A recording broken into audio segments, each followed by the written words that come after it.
aqui é Léo Pinto, bem-vindos ao Acelerando Ovinocultores. Esse é um projeto onde eu ajudo os criadores a superar os principais desafios da ovinocultura. E o episódio de hoje é como ter uma estação de monta eficiente. Isso é um tema muito recorrente, sempre clientes e seguidores perguntam. Hoje a gente vai bater um papo para a gente ajudar você a ser eficiente na sua estação de monta. Vamos lá? Para a gente falar de estação de monta, a gente falar um pouco da estação de monta, um pouco da estação de parição e também dar uma pincelada aí na apartação, certo? O manejo reprodutivo é muito grande para a gente falar de uma vez, então fragmentei essas três partes para a gente bater esse papo de hoje. Quando a gente fala de estação de monta, a gente tem alguns pontos que eu considero críticos, certo? Esses são pontos que eu sempre considerei muito importantes, por isso eu selecionei para a gente falar hoje. Primeiro, pessoal, avaliação, né, de reprodutores e matrizes. Esse é um ponto que você tem que ter muito critério. Quando eu comecei a criar, eu escutei de um grande selecionador do Nelore, Dr. Celso do Barro Corrêa. Ele me disse: olha, você tem a obrigação como selecionador que o seu rebanho do próximo ano seja mais eficiente do que do ano anterior. E isso eu tomei como base durante toda a minha trajetória desde 2002 como ovinocultor, e sempre buscando isso, que os meus índices fossem melhores de um ano para o outro, tá? Então a gente vai falar um pouquinho sobre essa questão aí de seleção de reprodutores, das suas ovelhas como matrizes das marrãs que vão entrar em reprodução. O modelo de estação de monta, né? A gente tem o Brasil, que é um país continental, né? A gente tem aqui Nordeste, que é nosso semiárido, tem os Pampas lá no sul, tem o Cerradão Velho aqui do centrão do Brasil. Então cada um tem suas diferenças, então a gente vai mostrar um pouquinho como vocês devem interpretar a melhor forma de introduzir cada tipo de estação de monta dentro do seu rebanho. No sul do país tem sazonalidade, a gente sabe que é época do ano, a maioria das ovelhas não vão ciclar, então eles têm que aproveitar a época do ano que elas estão ciclando para fazer a estação de monta. Aqui no Nordeste é diferente, elas ciclam o ano todo, de janeiro a janeiro elas estão ciclando. O que vai interferir é a falta de comida, né? Algumas regiões mais secas, se não tiver um planejamento nutricional, você vai ter, consequentemente, uma perda da qualidade nutricional e elas podem ter uma anestra, né? Mas é outro ponto, mas a questão de sazonalidade não vai ocorrer, certo? E outro que eu até grifei aí, deixei ele em destaque, que é a biotecnologia da reprodução, né? Uma época dessa ficou moda, né? Todo mundo queria aplicar biotecnologia, fazer filho, fazer TE, quando na verdade para a produção de carne existem outras ferramentas, né, que você utiliza, que podem ser mais eficientes do que uma mais, digamos assim, uma FIV ou uma própria transferência de embrião, né? Você usar uma inseminação artificial, uma ferramenta simples que é o diagnóstico gestacional, tá? Quando a gente fala de reprodutores, pessoal, a gente tem o hábito, principalmente eu recebo muita foto no Instagram: Léo, me ajuda aqui, esse animal é um bom reprodutor, o que é que você acha? Então assim, aí eu sempre friso para o pessoal que a avaliação física do reprodutor, né, a gente olhando ele, né, a morfologia dele é um ponto que você deve analisar para escolher um reprodutor para ser utilizado na sua cabanha. É um único ponto, certo? Basicamente, quando você vai ver a morfologia, você vai procurar as características produtivas, né, se ele tem bom formato de cabeça, queixo, né, lembra que é um ruminante que vai passar aí mais da metade do dia dele mastigando, ou está pastando ou está remoendo, né, está ruminando. Então você tem que ter um animal de mandíbula forte. Boca, né, se não está agnata, se não é prognata, né, se tem defeito, né, outros defeitos de boca, né, de dentição. Aprumo, né, importantíssimo avaliar aprumo. Lembra que animal com defeito de aprumo provavelmente pode passar isso, onde é uma característica que tem alta habilidade, vai passar para os filhos, consequentemente são filhos que vão ter mais dificuldade de andar, né? A gente tem propriedades que têm grandes extensões, os animais têm que percorrer um percurso muito grande, né, para chegar até o local de alimentação, e o animal com aprumo vai ser o último a chegar e, consequentemente, vai se alimentar menos, vai ter mais dificuldade. Então, aprumo é muito, muito importante, sem contar que tem defeito de aprumos, né? A gente sabe que tem alguns animais que se chamam Popeye, né, que onde o antebraço é maior do que a paleta, né? Uma das definições de antebraço é maior do que paleta. Esses animais, eventualmente, têm problema de parto, tá? Então, é um ponto importante não adquirir reprodutores com esse tipo de característica, né? Além das características que você busca, né? Se você está para leite, né? Na minha especialidade, o pessoal sabe que eu trabalho com ovinocultura voltada para corte, Mas existem as características dos animais voltados para leite, voltados para a produção de lã e para carne, né, que é o que a gente busca sempre fortalecer, que é a cadeia da carne, né, não menosprezando as outras, até porque eu sou fã de queijo de ovelha, já, quando tem eu vou lá buscar, mas o trabalho da gente sempre foi muito focado aqui na parte da carne. Então, característica para carne, animal que tenha um bom volume corporal, relação, né, membros, tronco, isso é muito importante, e as peças, né, se você vai trabalhar com carne, tem que buscar quais são as partes mais revalorizadas do ovino, o carré, a picanha, o lombo. Então são animais que tem que ter essa característica, tá? A gente brinca assim, né, que o produtor do campo fala, se ele não tem, ele não passa, né? Isso na biologia não é desse jeito, mas você não pode, você tem que buscar pelo menos que morfologicamente ele tenha as características que você deseja. Mesmo que geneticamente ele não vai imprimir aquilo para suas gerações, porque já é outro ponto a ser avaliado, tá? Aí já é a progênie, a questão dele ter a capacidade de transmitir aquela característica ou não, tá? Mas vamos falar um pouquinho da característica sanitária, né?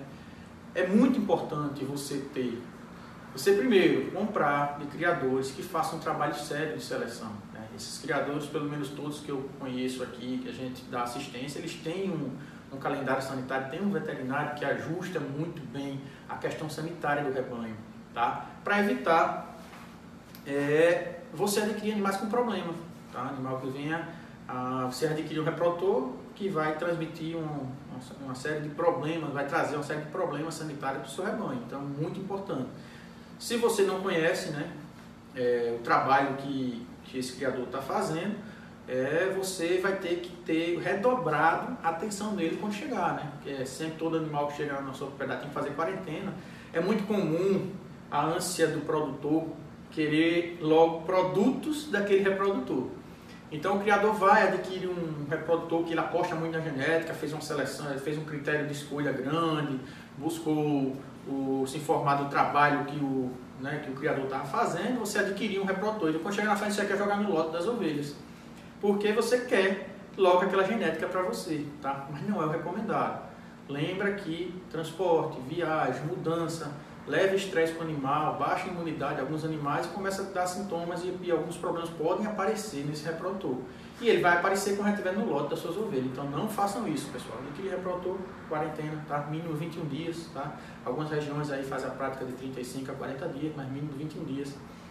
E na hora de comprar, você já vai ter que fazer o exame físico nele, vai procurar sinais de linfadenite, de epididimite, né, que é a inflamação no testicular, pneumonia, procurar se tem catarro, se está tossindo, se não está. Claro que o ideal era que viesse com laudo, né, que viesse com um exame sorológico de que ele não tem nenhuma dessas enfermidades. Mas infelizmente, esses ainda estão com um custo elevado para a parte de ovinos, para animais de um valor muito maior, compensaria, mas para um reprodutor ainda fica um pouco elevado, tá? Não estou dizendo que os laboratórios estão cobrando caro, muito pelo contrário, eu acho que eles estão trabalhando para ter cada vez um resultado melhor, então você vai ter que ter um valor agregado maior nesse serviço, mas eu estou dizendo que para a ovinocultura foge um pouco a realidade, então termina tendo que você buscar o exame físico, né, no animal, tá? Ectima contagioso, pododermatite e ceratoconjuntivite são as mais fáceis de identificar, né, sem precisar fazer nenhum exame mais profundo. Então, pelo menos essas você tem que ver de cara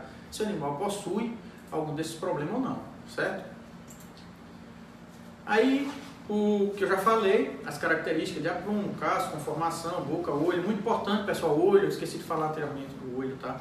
Olho, pessoal, por incrível que pareça, eu já vi gente comprar reprodutor cego de um olho, né? E, não, mas é besteira, ele tem o outro. Você só está com 50% da visão do reprodutor, né? Então, qualquer problema, se ele tiver um ceratoconjuntivite, fica cego, e aí?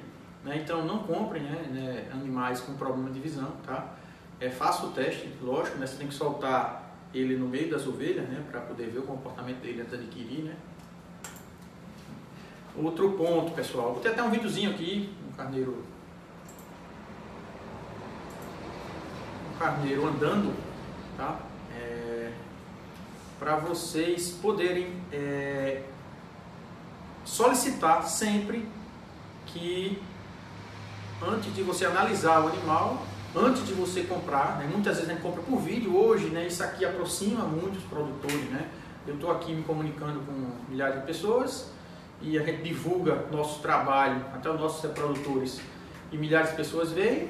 né, tem a visualização, então é muito comum a gente vender. Eu já vendi para Sergipe, para os estados vizinhos, principalmente Sergipe, Pernambuco, né, que é muito próximo, que Alagoas é muito central, então a gente consegue vender para esses dois estados. Mas já vendi até para o Piauí, por conta de vídeos, tá? Então solicite um vídeo do animal. Esse vídeo, por exemplo, quem fez é um especialista, né? É o Ricardo da Buriá, né? Um dos maiores rebanhos do país de produção de genética, né, para carne. Então ele está habituado a fazer, então ele filma, mostra o animal andando para o lado, o animal andando para o outro, mostra a dianteira, mostra a traseira, certo? Então você tem que analisar isso. O ideal é você ir ver o animal na propriedade, mas hoje, como eu reforço, né, a tecnologia veio para ajudar muito a gente com relação a isso, então a gente tem essa interação e facilita muito a compra, tá? Então, por que tem que ver? Animais com qualquer dificuldade de locomoção, não comprem, certo? Lembrem que a prumo, essa questão do locomotor, tem alta habilidade. Animais com problema de aprumo tendem a ter filhos com problema de aprumo e isso pode ir agravando cada vez mais, certo? Então, peçam se você não estiver vendo o reprodutor, peça o vídeo e insista, peça outro vídeo se não gostou, se achou que o carneiro não está se apresentando bem, peça outro vídeo, mas sempre só compre com muita segurança, tá certo? Avaliação reprodutiva.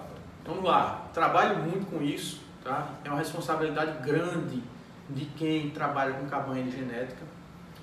Das fazendas que eu dou assistência, nenhum deles vendem animal que eu não tenha dado um laudo positivo, certo? Lógico que eles vendem às vezes borregos novos que não dá tempo de eu fazer um laudo, tá? É muito comum, né? Agora todos os animais adultos da propriedade a gente faz laudo, tá? A cada 60 dias a gente está nas propriedades, fazendo acompanhamento desse rebanho e fazendo os exames nele, tá? Nesse caso aí, rebanho Boa Vontade, a gente estava fazendo acompanhamento de rotina lá, né?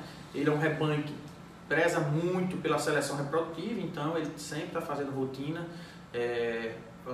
de rotina, exame clínico andrológico nos reprodutores, então tem que ter o laudo mínimo de 60 dias no veterinário dizendo que aquele reprodutor está apto, certo? E teste de libido. O teste de libido é relativamente simples, você vai soltar ele no meio das ovelhas, tá? Se for o lote de ovelhas que você não queira que ele venha cobrir, por exemplo, ele é um reprodutor comercial e você vai jogar no lote de ovelhas que está separado para outro reprodutor, você vai botar ele com cabresto. Quando ele for montar, você tira, mas você tem que analisar se ele tem libido, se ele vai buscar as ovelhas, se ele vai tentar montar, se ele vai buscar a ovelha em cio, tá? É muito importante que ele tenha essa característica. Eu já atendi um cliente meu, ele estava iniciando na ovinocultura, comprou umas matrizes boas, matrizes mestiças, né? Mestiças de Santo Inês, mestiças de Dorp, animais muito interessantes para a produção de carne, e o carneiro não estava cobrindo, né? Ele comprou um reprodutor de um cidadão que, digamos assim, não tinha um critério, né, de seleção para vender o reprodutor, simplesmente vendeu um animal como reprodutor. E eu cheguei lá, o carneiro não saltava, não buscava as fêmeas. Eu digo, olha, está no meio das ovelhas, ele está. Ele disse, não, vamos deixar ele separado, eu volto daqui, separamos durante alguns dias, ele longe das ovelhas. Quando eu soltei o reprodutor, ele, ao invés de procurar as fêmeas, tinha passado uma semana longe das fêmeas, ao invés de procurar as fêmeas, ele foi pastar. Eu digo, ó, esse animal não tem libido, não tem desejo nenhum pelas fêmeas, né?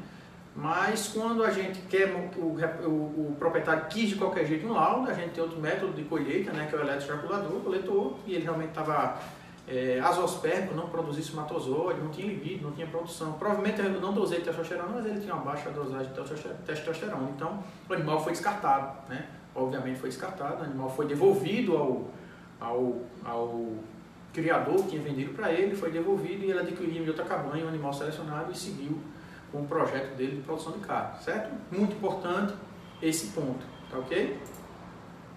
Nas fêmeas, né? As fêmeas é muito comum se comprar lote, né? Principalmente quando a gente fala produção de carne. O reprodutor você vai pontualmente, tem aquele critério na hora de selecionar, você vai na cabanha de referência. Hoje ainda tem o hábito, né? Infelizmente a gente não tem DEPs na ovinocultura, tem alguns rebanhos que já tem alguns dados intra-rebanhos, mas não tem em moldes nacionais, tem alguns ensaios ainda, mas não tem nenhum trabalho assim muito forte mostrando os DEPs dentro da ovinocultura. Então, infelizmente, se vai muito ainda por morfologia e o resultado dos pais. Ó, o pai dele tem produzido borrego, apartado com tantos quilos, mas isso dentro dos animais de genética. Não tem muito esses dados para a produção de carne, a não ser alguns projetos grandes de carne que tem os dados dele, né, intra-rebanho, que são bem interessantes, mas a gente não consegue extrapolar para as outras realidades, para os outros rebanhos, né? Diferente da bovinocultura, que um touro só aí bateu recorde de 200 mil doses de sêmen, então imagine se ele tiver no mínimo 50% de prenhez, ele tem 100 mil filhos para ter análise, né? Então a estatística é completamente diferente, né? Então, aí quando a gente fala nas fêmeas, é comum muitos colegas criadores comprarem de rebanho. Vai lá, o cara mostra um vídeo, um monte de ovelha, ó, é tudo meio sangue, é tudo 3/4, é tudo santinês, é tudo santinês chocolate, é santinês chitado, e o cara compra o lote, né, e não faz avaliação individual. E isso é um erro, né? O mesmo critério que você vai ter para introduzir um macho, você vai ter que ter similar esse critério às fêmeas, tá? De preferência, se você não tiver ainda capacitado para selecionar, leve um técnico agrícola, um veterinário, um agrônomo, um zootecnista, alguém que seja especialista em ovino, que vá fazer essa seleção para você, tá? Porque ele vai ter que avaliar os mesmos critérios de questão de casco. Primeiro o sanitário, sempre que eu falo primeiro o sanitário. Os mesmos critérios que tem no reprodutor, só trocando a epididimite, né, que é a inflamação do testículo, pela mastite, que seria a questão de úbere, né? Tem que ter um cuidado grande com ovelha velha, é muito comum ovelha velha de rebanho que não tem atenção, você ter perda dos peitos, né? Chamamos pedra nos peitos, que é a mastite, né? Então você tem um comprometimento da produção de leite dessa matriz, consequentemente ela não vai ter a mesma eficiência que as outras na hora da criação e apartação dos borregos, né? Então tem o mesmo critério sanitário, tá? O mesmo cuidado, né? com aprumos, com boca, com formação, tá? Se essa matriz já for uma matriz, se você for comprar uma ovelha, ela já esteja parida lá, então a gente tem o hábito de dizer que a gente conhece a Hilux por conta da Toyota, né? A gente conhece a Toyota por conta da Hilux, né? Pelo menos aqui no Nordeste é a picape favorita aí dos produtores, é a Hilux. Então é a mesma coisa, se você chegar lá, ela tem um borrego na idade, mamando até, sei lá, 70 dias, 80 dias, no peso de aparte, dentro do que você busca, então já é um primeiro ponto que essa matriz pode produzir um borrego que você quer. Não estou dizendo que esse borrego foi viável, né? Porque aí já é outra questão, outra análise, pode ter tido excesso de ração e economicamente não foi viável. Não estou falando que ela tem o potencial de produzir, certo? Então é um ponto, tá? Se você puder avaliar, tanto no macho como na fêmea, a produção dele, ok? Já é um ponto à frente dos demais, tá? Você vai conseguir avaliar, vai conseguir selecionar a matriz pela produção dela, tá? Mas também carcaça, aprumo, né? Você não vai procurar fêmeas excessivamente gordas, excessivamente grandes, né?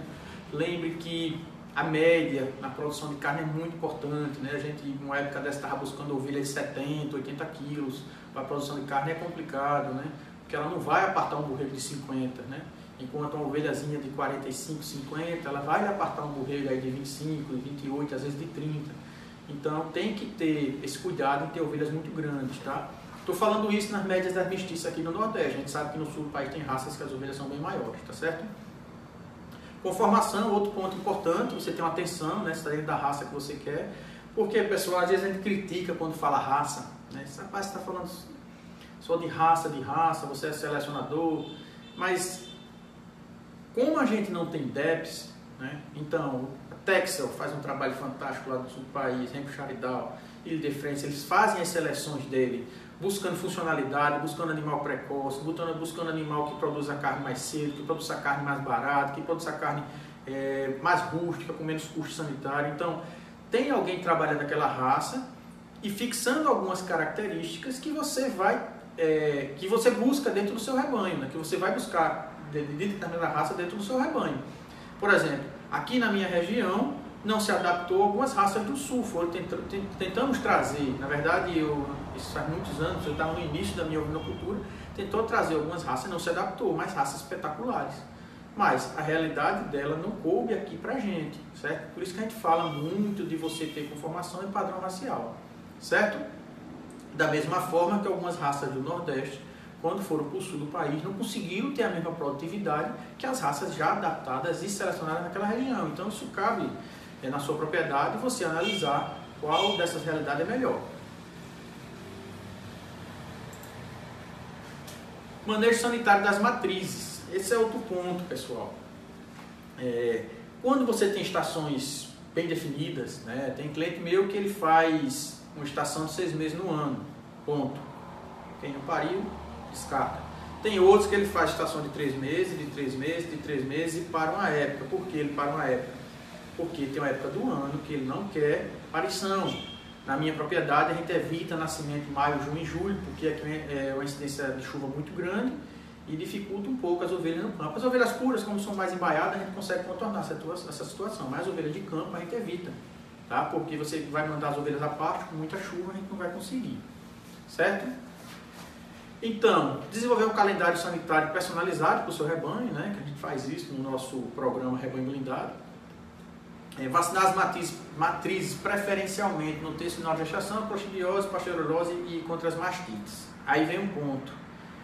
Vacina de mastite, tem dificuldade de achar, vai usar de bovino, às vezes dá reação. Então, a gente tem um pouco de dificuldade, né? Pelo menos aqui no Nordeste, de encontrar algumas vacinas contra mastites. Mas eu vou falar mais no final o que a gente pode fazer para controlar mastite, tá? Não é só a vacina não, tá? Clostridiose, pasteurelose. Clostridiose no Brasil todo tem acometimento, né? Ela realmente a gente tem relatos e perdas em todo o Brasil, uma doençazinha que deu bobeira, você perde, tá? Pasteurelose, até eu acho que 4 anos ou 5 anos aqui em Alagoas eu tinha visto um caso ou outro, assim, uma coisa muito rara, não tinha tanto problema de pasteurelose. Hoje, se a gente não vacinar, a gente perde. Né? O Brasil ficou pequeno, né? As fronteiras baixaram, com a queda também da fitosa, né? A questão do bovino, então começou a aumentar o trânsito, né? O fluxo de animais do sul do Brasil, hoje a gente vem para o sul vem para o nordeste, né? A gente tem esse trânsito de animais, então começou a difundir mais a clostridiose. Então aqui a gente hoje não vacinar é perda na certa, tá? E isso aqui, a recomendação é fazer no terço final da gestação, para a gente ter protocolo de mastite, que são 2 doses no final da gestação e uma dose ela amamentando.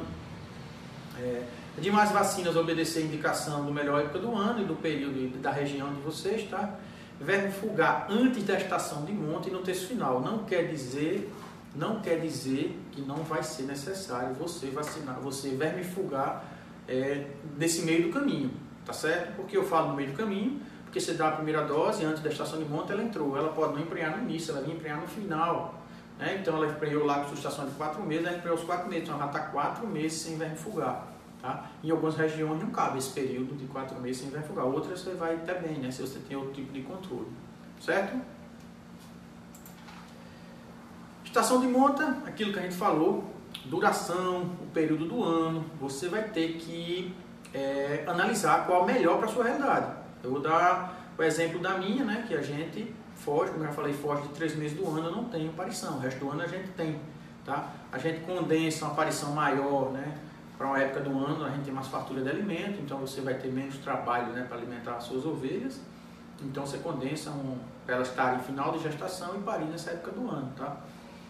Mas essa realidade não é de longe parecida com o que a gente tem aqui vizinho a gente. Eu estou aqui na capital, estamos aqui em Maceió, fica a 150 quilômetros aqui já do sertão, né? Então no sertão eles têm uma pequena época do ano que eles têm pastagem, né? Tem uma pastagem muito rica, pessoal, pastagem do sertão, nascem algumas leguminosas junto com algumas variedades aí de forragem que são bem nutritivas, tá? O pessoal gosta até de fazer uma silagem com elas. E nessa época eles plantam uma área de silagem para ter alimento na época seca, certo? Então é um sistema diferente do nosso. Então também a estação de monta deve ser adequada a isso. Proporção de reprodutores e matrizes. Isso é um ponto. Vamos lá. Isso é um ponto que sempre me perguntam. Léo, é 1 para 50, é 1 para 25, é 1 para 30, é 1 para 100, 1 para 80?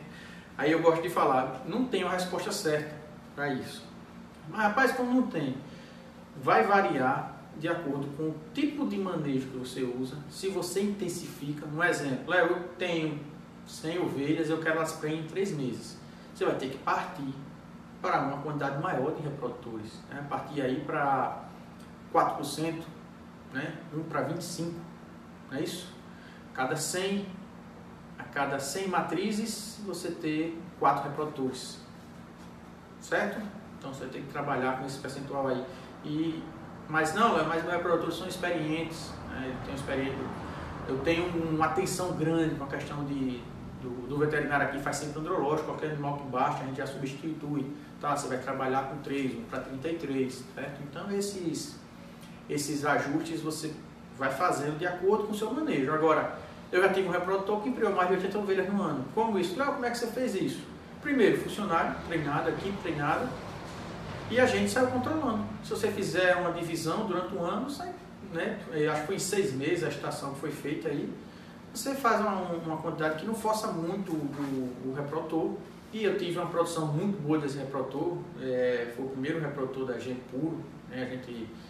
A gente adquiriu, na verdade, foi o segundo puro, o primeiro nascido lá na fazenda, e a gente gostava muito da genética dele, usou muito ele para a produção de carne, e resultado espetacular. Mas o funcionário, né, hoje é o Sandrinho, o Alexandre, que está lá na cabanha Boa Vontade, ele levava todo dia de manhã o carneiro, anotava, cobria só 2 vezes. Se no outro dia já tivesse outra ovelha, ele botava outra ovelha para cobrir, para não desgastar o carneiro, foi segurando. Quando a gente fez a contabilidade, a prenhez dele durante esse período foi de mais de 80 ovelhas. Então, isso é uma realidade? Não é, porque nem toda cabanha tem como ter esse manejo, nem toda cabanha consegue ter esse controle reprodutivo, certo? Monta controlada, o reprodutor no lote.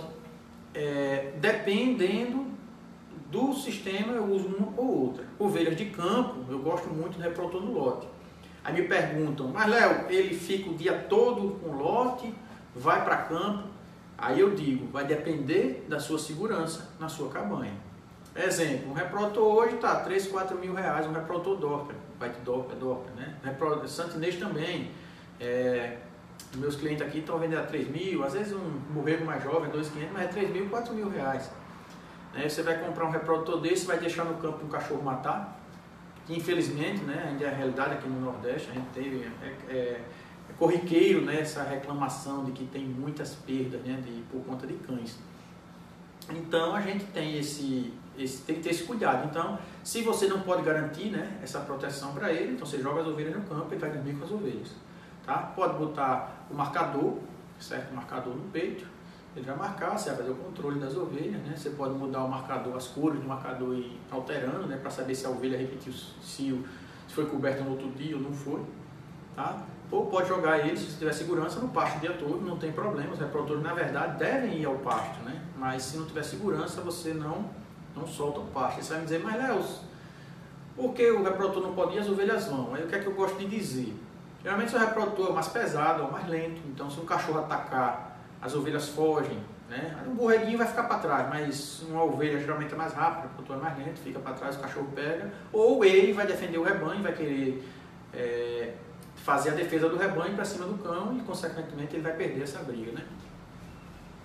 Manejo nutricional dos reprodutores das matrizes, vamos lá. Eu tenho um cliente que é de confinamento, de matrizes confinadas, tá? Mas é para rebanho puro, animal 100% confinado, super intensivo, onde ele tem um manejo muito ajustado, tá? Vou dar um exemplo, cabanha LCB, ele fica aqui na proximidade de Maceió, município de Rio Largo, e é uma zona de produção de cana-de-açúcar. Então ele utiliza essa região de cana-de-açúcar para adquirir um volumoso de baixo custo, ele compra cana-de-açúcar e fornece. Certo? Ele tem um campo de tifton, onde ele ajusta, né? Não fica 100% a cana, ele tem fêmea, principalmente para os animais de exposição, né? Ele vai entrar com fêmea, mas o restante dos animais, a base do volumoso é a cana-de-açúcar, né? Muito intensivo. Ele sempre busca alternativa, é um rebanho, né, do meu amigo Sidney, que ele busca sempre inovação, e também na parte de nutricional, na parte do concentrado, ele usa bolacha, lá tem uma fábrica de bolacha, ele adquire o subproduto da bolacha e usa bolacha. Então ele tem uma nutrição bem diferente da de mais cabanha que a gente assiste, tá? E outras cabanhas são 100% pasto, né? Já investe um pouco no CRIP, né, que eu sempre recomendo, né, porque já está provado que o que você bota no borrego em CRIP, ele responde em ganho de peso, né? Desde que esteja todos os outros fatores, tá, pessoal? A gente não consegue afirmar 100%, porque tem que ter a genética, tem que ter a sanidade, tá? Mas se for que um rebanho esteja tudo ajustado, o que você botar no borrego, ele produz em carne, tá certo? Aí vamos lá para as biotecnologias, né? Meu mestrado foi em ciências veterinárias, mas trabalhando com biotecnologia, né? Da reprodução. Cheguei a trabalhar com IATF, com TETF, com produção in vitro de embriões e não trabalhei com clonagem, apesar do laboratório que a gente trabalhou, ter trabalhado com clonagem e transgênese. A gente só acompanhar de longe, não cheguei a manipular nada disso não, tá? Mas quando a gente fala produção de carne, o ponto é inseminação artificial. Por que isso? Porque, pessoal, você consegue disseminar, né, genética de reprodutores melhoradores para uma quantidade grande de matrizes, né? Então, o uso dessa biotecnologia, ela consegue ser difundida para a produção de carne. Ainda é usado em larga escala? Ainda não. Poucos rebanhos estão usando a IATF, certo? É um ponto que a gente tem que evoluir. Quando eu falo poucos rebanhos, é em representativo com a quantidade de rebanhos do Brasil, né? Então ainda tem uma quantidade pequena fazendo IATF. Um dos motivos é uma tecnologia que não é barata para ovinos, tá? Porque a cervical ainda está encaminhando, né? Diferente da bovinocultura, que você consegue introduzir a mão no reto, manipular a céfise, então você atravessa a céfise, né? Nas ovelhas a céfise sinuosa, como sabe disso, então ela não é reta, você tem essa dificuldade de ultrapassar, tem que tracionar, então é um procedimento que demora, então sujar limita a quantidade. Aí você tem que partir para a inseminação velaparoscópica, né? Tem colegas nossos veterinários que fazem com destreza e inseminam uma quantidade gigante de animais por hora, tá? Mas é um custo um pouco mais elevado. Está baixando esse custo e eu acredito que cada dia mais a gente vai poder introduzir isso. E vai ser uma grande evolução na ovinocultura quando você tiver uma central com animais provados e você poder disseminar essa genética para todo o Brasil, certo? Atrelada a elas, tem uma que é a que eu mais trabalho, na parte reprodutiva, certo? Opa, perdão, apertei aqui. Diagnóstico gestacional por ultrassonografia. É uma ferramenta, pessoal, pouco valorizada ainda pelos produtores, tá? Eu não estou puxando a sardinha porque eu sou fã dela, não. Mas eu sou fã dela porque ela tem um resultado economicamente, diretamente na financeiro dentro da propriedade. Eu vou lhe mostrar o porquê agora. Se você não faz diagnóstico, mantém as ovelhas com o reprodutor o ano todo, você só vai saber se ela pariu ou não com o passar do tempo, 7 meses, 8 meses, que você vai introduzir, você faz a gestação de 3 meses, ela não emprenhou, quando for 5 meses depois, 8 meses no caso, né, que você entrou ela passou 3 com carneiro. 5 que ela não pariu, você perdeu 8 meses daquela ovelha, você perdeu o intervalo de parto daquela ovelha, né? Então imagine isso com 20 e 30 ovelhas dentro do seu rebanho, isso paga qualquer serviço de ultrassonografia que faça efeito na sua propriedade. Então, hoje, quem entende isso, busca um veterinário no máximo a cada 60 dias, a cada 90 dias na propriedade, fazendo diagnóstico e acelerando o processo. Você faz o diagnóstico, você vai ter 3 respostas que o veterinário vai lhe dar, ou 3 possibilidades com o diagnóstico. As com preço confirmada, animal aí com 30, 35, alguns veterinários a gente tem, dependendo do aparelho, pega com um pouco menos, 25, 27, mas a maioria em 30, 35. Fez o diagnóstico, aquela ovelha vai para outro manejo, tá? Você é bom que deixe um rufião dentro, né? Porque alguma ovelha também pode perder e você identificar isso, joga ela para a baia de reprodução. Então a positiva vai para o manejo nutricional, a questão de vacina é outro. As que deram negativa, elas vão para outro reprodutor, elas vão para o segundo repasse, a depender do seu sistema de criação. Alguns criadores não dão chance, são 3 meses, a ovelha não emprenha, descarta, tá? Outros não, quem não emprenha nos primeiros 3 meses, tem os outros 3 meses de chance para emprenhar novamente, tá? Então ela vai para o repasse do reprodutor e posteriormente um novo diagnóstico vai ter essas informações novamente. E a partir daí você vai intensificando, né? Vai intensificando e tendo o que eu sempre considerei muito importante. Você vai ter o resultado da sua previsão de produção de cordeiro, que muita gente não enxerga isso como lucratividade. Você saber que, olha só, preste atenção, eu faço diagnóstico, tenho 100 ovelhas. Se eu não faço diagnóstico, eu estou achando que vai ter 70, 80 ovelhas prenhas e que a aparição vai ser o quê? Em 6 meses. Mas não, no início eu fiz o diagnóstico, as primeiras que foram diagnosticadas vão estar com um prenheiro de 30 a 60 dias, então eu vou ter lá 50 ovelhas com esse intervalo de parto, as outras 50 não emprenharam. Então, eu já tirei as vazias, diminuí a quantidade de ovelhas para o reprodutor vai ter uma maior chance de emprenhar essas que sobraram. Ele vai lá, dessas 50 ovelhas, ele emprenhou 30 e você separou, então você já está com 30, com 50, 80 ovelhas prenhas, sobraram 20 das 100. No seu manejo, você optou por, não, eu vou dar a segunda chance, ou terceira chance, porque algumas podem não ter entrado na primeira, e vou colocar de novo. Dessas 20, emprenharam 10. Então você vai ter o primeiro lote com a previsão de parto de 50 ovelhas, o segundo lote com a previsão de 30, o terceiro lote com a previsão de 10, e as outras 10 você descartou. Já fez um faturamento para a fazenda, que aquelas ovelhas descartadas iam passar mais quanto tempo na sua propriedade consumindo sal mineral, ração, ocupando uma baia, medicamento, causando problemas, sem ele produzir um cordeiro. Então, ele já gerou, só o diagnóstico ele gerou uma renda que você não estava esperando, e ele deu uma projeção de qual vai ser a distribuição de faturamento da sua propriedade. Você vai saber que em determinado período do ano eu vou ter 50 cordeiros, naquele outro eu vou ter 30, naquele outro eu vou ter 10. Tá? Então, o diagnóstico gestacional é uma ferramenta extremamente importante para auxiliar a questão financeira dentro da sua propriedade. Quando a gente fala de gestação, é importante saber que tem uma variação, muda um pouquinho entre as raças, tá? E pelo tipo de parto, mas na grande maioria dos partos ocorrem entre 145 e 152 dias, podendo ser um pouquinho mais, um pouquinho menos. Tá? A gente tem essa diferença, né, que é um ponto a favor da ovinocultura, né? Partos duplos, partos triplos, aí a gente tem algumas raças já com a seleção pesada com relação a partos duplos e triplos, né? A gente sabe que tem alguns genes aí, tipo borola, borula, toda vez aí fica essa discussão da pronúncia aí. Ele tem, salvo engano, 70% duplo, mais 15% triplo e 15% simples. Então você tem uma produtividade, né? Você tem uma prolificidade muito alta, né? Você vai ter aí praticamente 100% de parto duplo, né? Você tem 70% duplo e o triplo compensaria os simples, né? Então é um trabalho a ser feito dentro da sua cabanha, essa seleção, né, de parto duplo e parto triplo, tá? Aí vem outra discussão. 2 terços iniciais com os 2 terços finais, qual você deve ter mais atenção, né? Na verdade, durante toda a gestação da ovelha tem que ter seu cuidado. Na parte inicial é mais comumente a absorção, né? Está em formação embrionária, né? A parte final é crescimento fetal. Então a nutrição delas é um pouco diferente, né? Entre elas você requer um pouco mais de proteína, a parte final, para a produção também de formação de um bom útero, para a produção de leite, né? Então você vai ter que ter esse direcionamento nutricional também muito importante nessa categoria, nessas duas categorias, tá certo? Quando a gente vê a estação de parição, eu percebo que o pessoal tem o hábito da pouca atenção, certo? Nesse período. É o que eu gosto sempre de ressaltar quando eu estou capacitando a equipe, ou quando a gente está numa cabanha na assistência.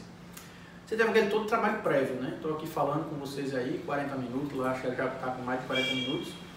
E vocês têm todo o trabalho prévio, de 1 ano de dedicação, né? Você selecionou o reprodutor, escolheu a melhor forma da estação de monta, né? Fez o trabalho sanitário, nutricional, a ovelha emprenhou.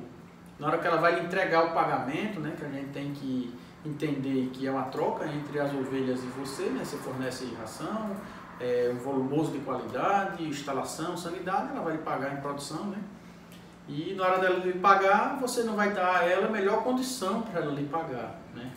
Então, pessoal, tenham cuidado, né? Tenham baias, piquete de parição, tem que ter alguém capacitado para estar lidando com as ovelhas no pré-parto, né? E tem que ter alguém muito capacitado para lidar tanto no pré-parto como com os cuidados com o neonato, né? Essa fase, eu gosto de dizer que é a fase decisiva no ciclo completo, certo? Por que eu digo decisiva? Porque essa é uma ovelha pesada, uma ovelha que é mais suscetível a ter problemas. Um burreiro neonato é um burreiro muito sensível, com mortalidade, né, se você descuidar, o índice de mortalidade é alto. Então você tem que ter alguém capacitado para estar preparado para conduzir esse final da gestação e o início da vida do cordeiro dentro da sua propriedade. Eu sempre falo que os piquetes, por que eu falo piquete? Porque a gente aqui no Nordeste muitas vezes não tem baia, né? O pessoal cria com os piquetões abertos, só com a estrutura no meio do piquete, né? Que não chega a ser nenhuma baia, às vezes uma coberta só, de chão batido, tá? Então por isso que eu falo muito também de baias ou piquetes, tá? Primeiro, tem que ter facilidade da observação, certo? Tem que ser um local onde o tratador, o cabanheiro, não sei como você chama aí, ele tenha a rotina de estar passando de manhã, de tarde, né? Quando os animais são recolhidos, observar o comportamento, né, daquelas ovelhas, tá? A baia tem que ser arejada limpa, sempre, e seca. Umidade com ovinho, você sabe que é difícil, né? Você vai ter uma série de problemas quando tem umidade alta, tá? Arejada e limpa, porque óbvio, né, você vai parir numa baia suja, a probabilidade de você ter problemas decorrentes dessa sujeira com o neonato é muito grande, né? Atenção com predadores, uma baia tem que estar próximo, de preferência se você puder ter, né, cães de defesa como maremano, né? Eles têm o hábito eles têm a função, né, de defesa, é muito importante, muitas cabanhas já adotam, né, os maremanos para essa proteção, tá? E manter os animais na mesma categoria, pessoal, sempre que possível, ovelhas prenhas com ovelhas prenhas, tá? Sempre que possível, ovelhas final de gestação e ovelhas início de gestação, porque as ovelhas final de gestação têm um comportamento diferente das demais, né? Então, vamos deixá-las juntas, essas ovelhas com essa mesma categoria, tá? E evitar, em final de gestação, estar trocando de lote. Vocês sabem que, naturalmente, mesmo os ovinhos sendo altamente gregários, animais que são de rebanho, que se defendem, eles têm disputa interna. Então, a ovelha prenha, termina apanhando, quando você bota a ovelha junto. Então, evitar mudar baia desse final de gestação, tá? Sempre se manter a categoria de ovelhas prenhas ficarem juntas até estar em final de gestação e vir parir juntas, tá? Observar a baia ou o piquete de parição por alguns minutos, né? No mínimo 4 vezes ao dia. A gente fala de manhã cedo, antes de ir para o almoço, retorno do almoço e antes de ir embora, tá? Se os animais forem mantidos numa baia de parição próxima à propriedade, tá? Você tem que fazer no mínimo essa rotina aí, tá certo?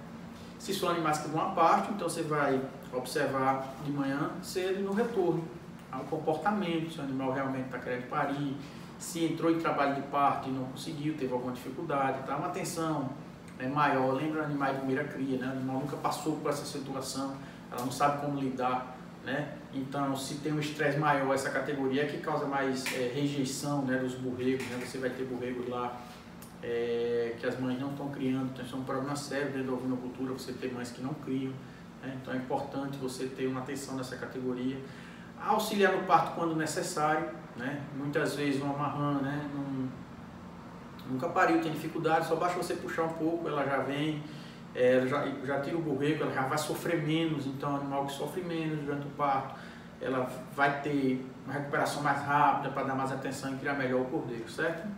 Limpar o famoso resto de parto, que está entre aspas, né? Todos os anexos fetais que saem junto durante o parto tem que ser higienizado aquele local, porque aquilo ali, o cheiro, o odor vai atrair predadores, provavelmente esse predador vai atacar os cordeiros, certo? Então, fazer sempre essa higienização para evitar essa questão dos predadores, tá? Outro ponto importante, ajude o cordeiro a amar o colostro, né? Ele vai parir, muitas vezes nasce mais fraco, né? Ou em determinada época do ano, ou alguma falha de manejo, ou até a própria característica da fêmea, ou acasalamento que não foi medido, tem diversos fatores, né? Que não necessariamente foi enfermidade. Que o animal nasceu mais fraco, você vai ajudá-la a mamar, né? Tem aquela velha manhãzinha, você dá uma ordenhada no bico da ovelha, né, para ficar melado de leite, no caso o colostro, vai colocar a boca do cordeiro para que ele venha sugar mesmo, você vai ensinar ele, né? Alguns cordeiros nascem meio bestão, a gente gosta de dizer, se nasceu bobo, nasceu abestalhado, tem que ensinar ele. Você faz isso aí, no outro dia já está mamando e vai embora. Aconteceu com uma borrega minha de primeira cria, ela é uma ovelha até certo ponto grande, o borrego nasceu pequeno, não estava alcançando e ela não estava sabendo conduzir, então a gente foi segurando ela, botando o borrego para mamar, e até que com 2, 3 dias ele estava tranquilo, não teve problema, não perdi, ela virou, na verdade era uma borrega, hoje é uma linda marrã lá da propriedade, passou 1 ou 2 dias, só não chegou nem ao terceiro, tendo que ajudar, certo? Muito importante que o colostro seja mamado logo após o parto, né? Vocês sabem já, todo mundo sabe da importância do colostro para os ruminantes, tá? Na verdade para todos os mamíferos, mas para o ruminante a gente tem um problema sério com animais que não mamam colostro, certo? Cada hora que se passa pós-parto que não mama o colostro, a capacidade de absorção dos anticorpos é menor. Então, um animal que logo mama logo após o parto tem uma melhor absorção, aquele que não mama vai mamar horas depois já tem uma menor absorção, então o animal vai ter uma menor probabilidade de produzir anticorpos e se formar uma defesa com relação às enfermidades que estão circundando a propriedade, certo? Após mamar, pessoal, ela limpou, né? Ela pariu, ela vai limpar a cria, é muito importante deixar ela limpar, ela lamber o animal, porque o lamber não é só limpar, estimula a respiração, estimula ele querer levantar, certo? Vai limpar, vai mamar e depois fazer a cura no umbigo, tá? Eu uso iodo 10%, recebo muita pergunta, Léo, você usa aquilo? Eu uso 10%, é rotina minha, sempre criei com iodo 10%, tá? Mas tem diversos outros produtos aí no mercado que podem ser utilizados para a cura do umbigo. Eu recomendo cortar, fica fácil 2 dedos, né? Dá o que aí? 4 centímetros, 3,5, alguma coisa do tipo. Corta, uma tampinha de refrigerante, imerge de iodo, faz até colar no umbigo, até encostar na barriga, e você fica durante 10 segundos segurando, tá? Faz aquela manhãzinha de conta 1001, 1002, 1003, até 1010, né? Para fazer os 10 segundos, para o funcionário fazer 1, 2, 3, 4, 5, 6, 10. Então você vai contar os 10 segundos ali e vai fazer a cura bem feita, né? Essa cura aí, o iodo, porque eu gosto do iodo, porque ele desidrata o tecido, então vai ressecar. Então quando desidrata o tecido, você fecha a questão de colabamento dos vasos, então já não vai ter mais o trânsito, né? Para evitar infecção ascendente, né? Vindo doenças pelo umbigo e cair na parte corrente sanguínea e diversos órgãos do animal, tá? Ele também, o iodo, você sabe que ele tem um gosto forte, a ovelha vai lamber e não vai conseguir tirar, então vai ficar protegido durante mais tempo, e também ele tem uma ação repelente, não tão forte quanto o outro, mas ele tem uma ação repelente. Então eu não recomendo usar esses sprays do roxinho, ele não vai ter essa função, não vai ter essa mesma eficácia, tá certo? Então vamos usar o iodo 10%. Você deve fazer, né, escrituração zootécnica na sua propriedade. Então, o primeiro dado desse cordeiro é o peso dele, né? O dado é o pai e a mãe, né, das anteriores, mas o dado dele, ele vai oferecer a você, né? Porque os dados de pai e mãe foram, você escolheu para ele, né? Você escolheu o pai e a mãe, né? Então, o que ele lhe fornece é peso ao nascer, ou parto duplo e simples, né? Mas peso ao nascer. Então vai coletar essa análise de peso e vai começar a fazer a escrituração zootécnica do seu cordeiro, tá? Vermifugação preventiva, obedeça o seu calendário, tá? Algumas cabanhas fazem ao nascer. Nasceu no dia que nasce, tem alguns produtos que já são até associados a antibiótico com vermífugo, faz uma borregada como preventivo, tá? Alguns fazem só o vermífugo, outros não fazem, tá? Isso vai muito dentro do calendário, do que você obedece aí, tá certo? Dentro da sua propriedade. Eu uso com ou não, a depender do rebanho e do manejo que eu utilizo na propriedade. Caso a mãe não tenha leite, ou seja uma ovelha que não está criando, enjeitou, né, o famoso enjeitado, né, os rejeitados, né? Você vai ter que fornecer o ideal. Qual é o ideal? O ideal é você ter um banco de colostro, é o ideal. É toda ovelha sua, você deixar o seu borrego mamar e tirar um pouquinho do colostro, mamar e tirar um pouquinho do colostro. Então você vai arquivando, você vai estocando e vai ter um banco de colostro. Caso uma ovelha morra no parto ou não venha criar, você vai ter colostro para fornecer para ele, certo? Se você não tiver isso, tem outras possibilidades de usar o leite de vaca, leite de cabra, o sucedâneo, né? São algumas fórmulas que tem prontas para fornecer para os animais. Tá certo? Aí a gente vem para a parição, né? É a hora de você receber os produtos que as ovelhas vão entregar a vocês, certo? E a estação de parição ela é influenciada por alguns fatores, né? Se você usa CRIP, você não usa, né?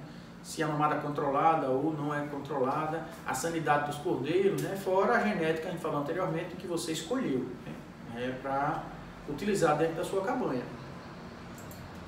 Quando a gente fala CRIP, né, tem alguns fatores que são a favor, né, da utilização de CRIP. Eu sou muito a favor da utilização de CRIP, né, porque primeiro estimula o rumen, né, o animal começa a ruminar muito cedo, né, aumenta o ganho de peso e favorece uma apartação precoce, né. Você vai apartar um animal, ele não vai ter, a gente chama aquela quebra da apartação, né, que o animal está lindo, está no leite, você tira o animal, joga no pasto, o animal, né, tem a quebra da apartação. Então, quem passa por esse processo de CRIP, ele já não sofre esse problema de quebra da apartação, tá? A mamada controlada é uma técnica utilizada por algumas cabanhas, né? Tenho alguns clientes que fazem mamada controlada, tá? Mães vão à parte, os cordeiros ficam presos, certo? Não começa logo muito recente. Os cordeiros muito novos, eles não podem ficar muito distantes da mãe, porque ele tem baixa de glicose, né? Fica deficiente eles não têm outra fonte, eles não estão comendo nenhum concentrado, nem volumoso, então eles dependem da mãe, tá? Mas você pode começar isso aí 30 dias antes da apartação, 45 dias, vai depender do manejo que você for adotar, certo? Qual é a grande vantagem? Menor dependência da mãe, né? Porque ele começa a perceber que a mãe não está com ele o dia todo, eles vão ficar presos, né? Nessa foto aí é uma baiazinha, mas ela tem acesso ao sol, né? Que é importante para crescimento, eles terem acesso ao sol. Então, diminui a dependência da mãe, você vai ter uma apartação mais precoce, né? Porque o CRIP, quando você faz a mamada controlada, você está estimulando ainda mais o consumo do CRIP, né? Então, vai ter uma apartação mais precoce. E outro ponto que eu falei lá no começo, mastites. As ovelhas começam a ser apartadas, ela começa naturalmente, claro que não é 100%, mas a maioria começa naturalmente a diminuir a produção de leite. Então, na apartação, você não tem tanto problema com mastite. A gente tem um problema na ovinocultura de mastite, e um colega me perguntou, mas Léo, bicho, eu crio vaca e não tem esse problema, por que você tem ovelha? Aí eu digo, é o seguinte, qual é a apartação das suas vacas aí? Quanto tempo? Esse rapaz, a mais precoce 6 meses, a mais tardia 8 meses, com a média de 7 meses na apartação. Eu digo, bem, a gente está apartando aqui com 70, 80 dias, né? Quando eu iniciei na ovinocultura, a gente apartava aos 6 meses, né? Imitava aí a ovinocultura, né? Então, na verdade, com 6 meses o borrego não está mamando mais, ele já está, tem mais necessidade alguma de estar ao lado da mãe, né? Então a gente hoje aparta com 60, com 70, com 90, então você tem ainda uma apartação que a ovelha ainda tem produção de leite. Então se você descuidar, não ter esgotamento, não tiver um bom manejo para ela, no final da apartação você vai ter uma quantidade de ovelhas com mastite, certo? Tem uma cabanha aqui que a gente dá assistência, rebanho de Tara, aqui de Alagoas mesmo, que os funcionários lá, toda a apartação faz queijo com leite das ovelhas, faz as ovelhas leiteiras, então a raça santinês, a raça santinês tem uma excelente habilidade materna, a produção leiteira é muito boa, a linhagem que ele trabalha lá na propriedade, e ele ordenha as ovelhas e faz queijo de ovelha, porque ele faz a apartação precoce, só eu faço isso, eu perco o peito das minhas ovelhas, né? Certo? Manejo sanitário dos cordeiros, mais uma vez, eu obedeço o calendário feito pelo veterinário de vocês, né? Se você for cliente nosso, você recebe um calendário específico, né, para os cordeiros, tá certo? Vacinação com dose de reforço deve ser feito antes da apartação, com ressalto de algumas vacinas, alguns laboratórios não recomendam fazer em cordeiros antes de 90 dias. Então você dá só a primeira dose e o reforço faz depois de apartação, tá certo? Se você apartar com 70, quer dizer que a dose de reforço vai ser pós-apartação, tá? Agora um ponto aqui que eu sou fã, mas fã mesmo, eu me lembro que quando eu comecei na ovinocultura, né, em 2002, a maior dificuldade minha foi funcionário, e é um ponto que eu escuto, pessoal, mas escuto com muita frequência. Léo, bicho, não tem ninguém bom para tomar conta das minhas ovelhas, não tem ninguém bom, ninguém capacitado, não tem ninguém que de fato me ajude lá na cabanha. E eu tive sempre muita sorte de estar rodeado de boas pessoas. A gente tem funcionários que trabalharam com a gente e que são muito capacitados, tá? Mas porque a gente decidiu capacitá-los, né? Então por isso que eu falo, capacitar a equipe é fundamental. Invistam nisso. Eu garanto a vocês que vocês vão ter um retorno positivo, tá? Eu gosto sempre de falar uma frase que é do Henry Ford, que ele diz: se